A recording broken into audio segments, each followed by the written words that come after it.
Assalamualaikum warahmatullahi wabarakatuh. Perkenalkan, nama saya Nadia Eka Wahyuningrum, NIM 2019 20048, kelas A semester 5, Ilmu Hukum, Universitas Muria Kudus. Di sini saya akan mempresentasikan hasil analisis saya dalam mata kuliah Hukum Klinis tentang tindak pidana perbuatan cabul menyetubuhi anak di bawah umur. Saya akan membacakan duduk perkaranya dengan singkat.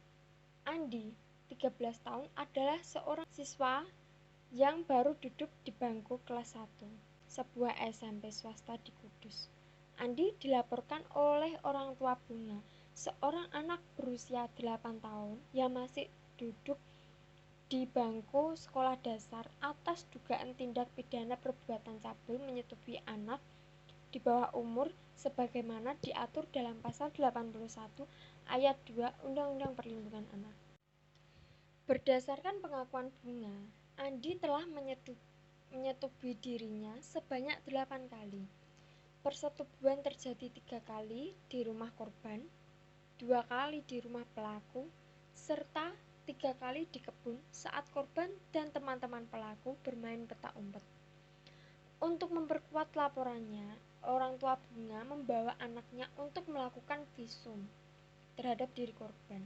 Dari hasil visum diketahui bahwa terdapat luka lecet memar pada bibir kemaluan arah jam 1 dan jam 7. Atas laporan dari orang tua Bunga tersebut, kemudian polisi melaksanakan proses lidik dan sidik terhadap dugaan tindak pidana yang dilaporkan. Setelah proses sidik, polisi kemudian menetapkan Andi sebagai tersangka dalam dugaan tindak pidana persetubuhan anak di bawah umur sebagaimana diatur dalam pasal 81 ayat 2 Undang-Undang Perlindungan Anak. Kemudian, karena kasusnya sudah dinyatakan P21, maka perkara kemudian dilimpahkan ke kejaksaan, selanjutnya diajukan ke pengadilan untuk menjalani proses hukum. Kemudian, saya akan membacakan hasil analisis saya dalam kasus ini.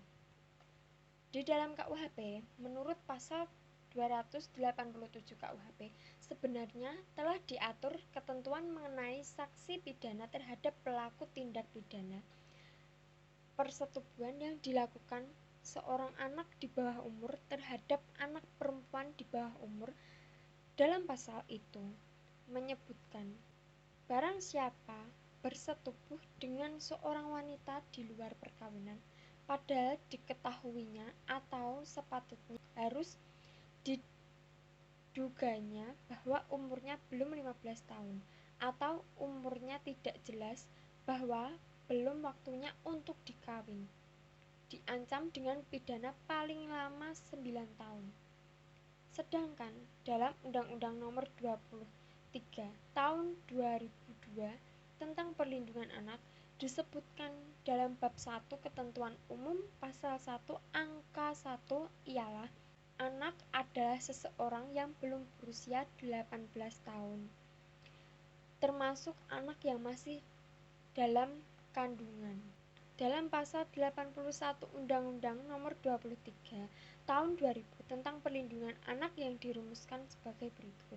Ayat 1. Setiap orang yang dengan sengaja melakukan kekerasan atau ancaman kekerasan memaksa anak melakukan persetubuhan dengannya atau dengan orang lain dipidana dan dipidana penjara paling lama 15 tahun dan paling singkat 3 tahun dan denda paling banyak 300 juta rupiah dan paling sedikit 60 juta rupiah.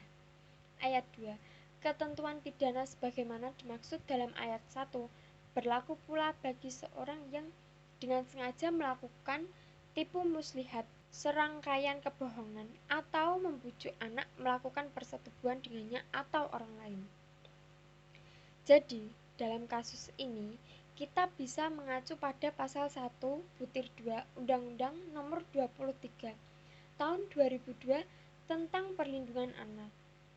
Perlindungan anak adalah segala kegiatan untuk menjamin dan melindungi anak dan hak-haknya agar dapat hidup, tumbuh, berkembang, dan berpartisipasi secara optimal sesuai dengan hakikat harkat dan martabat kemanusiaan serta mendapat perlindungan dari kekerasan dan diskriminasi. Dalam sistem peradilan pidana anak, bahwa terhadap anak adalah anak yang berkonflik dengan hukum, anak yang menjadi korban, dan anak yang menjadi saksi dalam tindak pidana. Anak yang berkonflik dengan hukum ialah anak yang telah berumur 12 tahun tetapi belum berumur 18 tahun yang diduga melakukan tindak pidana. Anak yang menjadi korban ialah anak yang belum berumur 18 tahun yang mengalami penderitaan fisik, mental, atau kerugian ekonomi yang disebabkan tindak pidana. Selanjutnya, dalam hal anak belum berumur 12 tahun melakukan atau diduga melakukan tindak pidana, maka penyidik, pembimbing ke masyarakat mengambil keputusan untuk menyerahkan kepada orang tua wali atau mengikut sertakan dalam program pendidikan pembinaan pada instansi pemerintah. Bahwa terkait penahanan terhadap anak, Pasal 32 Undang-Undang Nomor 11 Tahun 2012 tentang Sistem Peradilan Anak sebagai berikut. Penahanan anak tidak boleh dilakukan dalam hal memperoleh jaminan dari orang tua atau lembaga terhadap anak tidak melarikan diri, menghilangkan barang bukti atau merusak barang bukti, atau tidak ada mengulangi tindak pidana. Penahanan dapat dilakukan dengan syarat: 1. Umur 14 tahun. 2. Diduga melakukan tindak pidana dengan ancaman pidana penjara selama 7 tahun atau lebih. Jadi, terhadap Andi sebagai pelaku pemerkosaan terhadap Bunga yang masih berusia 8 tahun hanya dapat dikenai tindak pidana, bukan pemidanaan, yang meliputi pengembalian terhadap orang tua, penyerahan kepada seseorang perawat di rumah sakit jiwa. Sedangkan Andi berusia 14 tahun ke atas dapat saja dijatuhi pidana dengan macam-macam pidana sebagai mana dalam pasal 71 Undang-Undang Republik Indonesia Nomor 11 Tahun 2018 tentang Sistem Peradilan Anak. Demikian yang bisa saya presentasikan hasil analisis saya mengenai mata kuliah hukum klinis tentang tuduhan tindak pidana pemerkosaan anak di bawah umur. Terima kasih. Wassalamualaikum warahmatullahi wabarakatuh.